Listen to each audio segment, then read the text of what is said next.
course, full of confidence, as you expect. One of the best teams in the world right now, that's for sure. And congratulations to them. Another fantastic victory there. You know, they said they struggled in Game 5s, and, well, that's 2 in the past couple of days now. They've been able to clutch out. Yes, of course, it was very, very close, but still, they're managing to get the work done. And it is worth mentioning, Joe, something that you just brought up, actually, before we came to the desk. In terms of the storylines now, a lot of people will be saying, oh, well, you know, Echo Fox, they can't make it to playoffs. That's it. You know, it's all done and dusted. Not necessarily true, because there's still a world where they could even get relegated. Yeah, I mean, there is a lot of storylines. Basically, though, I mean, it's in their hands. They have to win tonight or again tomorrow against Mindfreak. That's the big match. You know, that result could potentially put them to relegation. Not a lot of teams or people would expect Echo Fox to be at the bottom of the division. But, yeah, there's still a lot of important matches to go throughout this week. And it's worth mentioning, it would be terrifying to end up getting relegated, because there is a lot of like killer teams that are just like waiting in the wings that could potentially overtake. And I mean a lot of very competitive teams. But either way, first map, St. Marine, that's kind of what you expect from Red Reserve. They're going to beat you. Right. They're going to beat you by quite a bit. It obviously got a little bit closer towards the end, but Joe, massive start from him, 12-2 at the moment, up by 100 points. They won the second and third rotation because of streaks. Like, it was just very easy game. You pretty much summed that up perfectly. Simple one for Red Reserve. It's as you mentioned, and as Rated said, you know, one of the better maps there. Of course, it's very tough to beat it's very tough to beat Red Reserve on St. Maria. I do want to just point out as well, big picture stuff here as well. Before we go hardcore into this series, this win now does ultimately mean as well TK do secure that 4th spot for playoffs. So we know our top 4. We still don't know overall the seeding, which will of course be finalized for tomorrow. But we do now know our 4 teams for playoffs. Yeah, I mean, he's not lying. You know, they should, you know, send him some love, because it was getting scary there for TK. They have 2 tough games left. I mean, they play Echo Fox tonight, and they play, you know, Red Reserve tomorrow. So there was a ton of pressure on Team Caliber, but they're locked in. You know, it's good to see that for Stage 1 playoffs. They're back-to-back Open champions. But yeah, in a Game 1, I mean, I think one of the reasons why St. Marie Dumont is such a strong map for them is, I'm going to be honest, I think simply Joe performs exceptionally well on that one. I think Joe and Josh just have such a solid impact with their Submachine Gun presence. I mean, yeah, they dominated those first 3 hills very well. Just their rotations from winery to parking lot are so strong, and they make every second count. That's the key. It always seems to be that second, third hill that they are able to hold down so well, and no one seems to have an answer yet for Red Reserve's playstyle on that map, and that's why it's considered one of their better ones. Of course, then though, we move over to Search and Destroy map 2 here, Chance, and again, a very close one. Of course, it goes the distance. We see streaks used as well, a little chaotic, and you heard Reddy say, you know, Josh was so close to clutching. Absolutely. That round 11, well, Merc could do like a telestrator bit for it, I'm sure. But yeah, it was nutty. I know something JP was kind of telling me. He was upset that Red Reserve let this map through, because I think Echo Fox is undefeated at it. But either way, you see Red Reserve again, even when teams, they're the best at the map, they game playing very well. I think Red Reserve overall played it pretty fine. But yeah, Echo Fox, they're just very strong. Like Aqua, again, he just has another pretty solid map. In situations like this, if you get control of the B site on defense and you at least get the first blood, which they did quite a few times from either nades or STG picks, if the team tries to rat back, if you have someone on the wood heady and there's no smokes, it's like hopeless. Like if you get that first blood on defense, you should be able to win the round 90-95% of the time, and Echo Fox did a very good job executing. Of course, I do want to touch on that final round 11. It was a little crazy, of course. Josh left basically stuck between a rock and a hard place. He has the streaks. The one question I had actually, Joe, for you there was in terms of the speed of which you use the glide bump. Would it have been maybe more beneficial to hold on to the glide bomb a little bit? Obviously, are you expecting the other team to just hop straight on the bomb? What goes through a player's mind in that situation? Yeah, I mean, he's just trying to get it off, right? Because he's just thinking they're hunting me down. I need to get this bomb in as quickly as possible. The potential to pick up 2. Both players did have to go inside of Bell, but he's just saying, I have to play my life. I have to call on this, because if he waits and he dies, then it's just a huge waste, right? I think Josh made the right play call. I thought it was a great play call overall by Saints. Saints was the last one at that site for Echo Fox. He saw both players were there, and he backed up. I didn't know Josh was going to get streaks with that bomb. I don't think they did as well when that plank goes down. That's where it got scary. So he played the retake. It was a 3 versus 2. I think that was the correct play to make.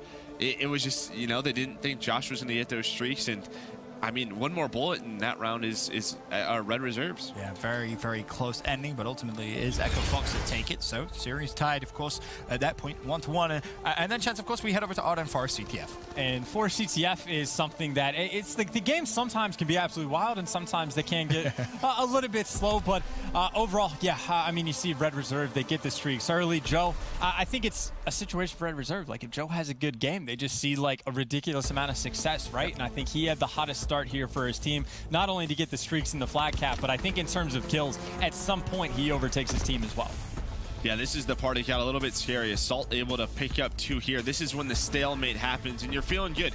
But Joe makes a great play. He gets by Saints. He calls a glide bomb. He has a 1 versus 1 in the base. Goes by, gets that return, basically solidifies the game. With 3 minutes left for Echo Fox, they don't have streaks. It's so tough to get 2 flies on that map, but it was a great play by Joe. He left his teammates in the base. They were protecting him. He basically just said, if I can sneak through here, I'm going to call this glide bomb in, get that fly carrier as soon as 1 or 2 went down for Echo Fox. Perfectly executed by him. To Joe's credit, that's something that we've seen him do time and time again in CTF in general throughout all of the divisions. When it comes to those sneaky little plays and winning those crucial 1v1s for the team in CTF, he's very consistent at it. So, of course, props to him. But Red Reserve, they take map 3, a 2-1 advantage. And then, of course, we head over to game 4, the hard point on Gibraltar. And this is where we kind of looked at the beginning of the score, Chance. We said, well, this is getting a little bit out of hand here for a minute there. Echo Fox were kind of almost in cruise control, it felt, especially toward the beginning of the game. I mean, genuinely, this is probably their best hardpoint map. They are very solid at it. We've seen them play it time and time again, even all the way back to like the Northern Arena event. Like, this was the map where they had the most success. But yeah, I mean, Assault, I think he starts out, what, 9-0, gets fully streaked out. So as soon as that happens, you're on this map. You just assume that you get like the automatic win. And Red Reserve did a pretty decent job to try to make things a little bit more interesting. But again, you get off to that hot of a start, you get the streaks, you should just win. Well, I think the big sort of game difference here was this hill right here.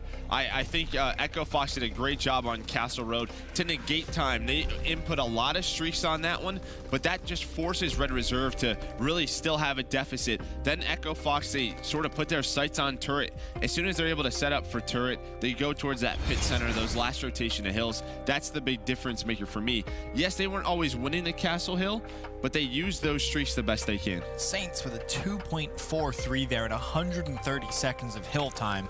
Wow, what a performance from him. This is a map where it seems like, I know we talk about the AR dominance, but it's a map where the ARs, they're just going to get theirs. Like, long lines of sight, ARs on both teams will have a field day, but the team that has a sub that plays incredibly well, it seems like they come out on top more. Like, I know Scump, this is one of his best, like, if not his best hardpoint map. He always has a field day, but teams, when they have a sub that falters, it can be kind of costly, and you saw the difference there. Saints had like a 2.46, Joe had a 0.45, whatever it was, but just something to keep in mind in the future looking at Gibraltar. Who are the sub players that are able to step their game up? Well, I think especially when you look at hills 2 and 3, your team, if you have the spawns, you spawn very close to the hill. The other team spawns so far away. There's that separation in the middle of the map. If you get the first set of kills, that allows players like Saints and Scump to roam middle, to get those easy cutoff kills, and that's exactly where you want them. So I think it's just the spacing of the map, how far you spawn those players out. It's a great job. Again, this is why Echo Fox always wants to play Gibraltar. They know a player like Saints can go off at any moment. Fantastic win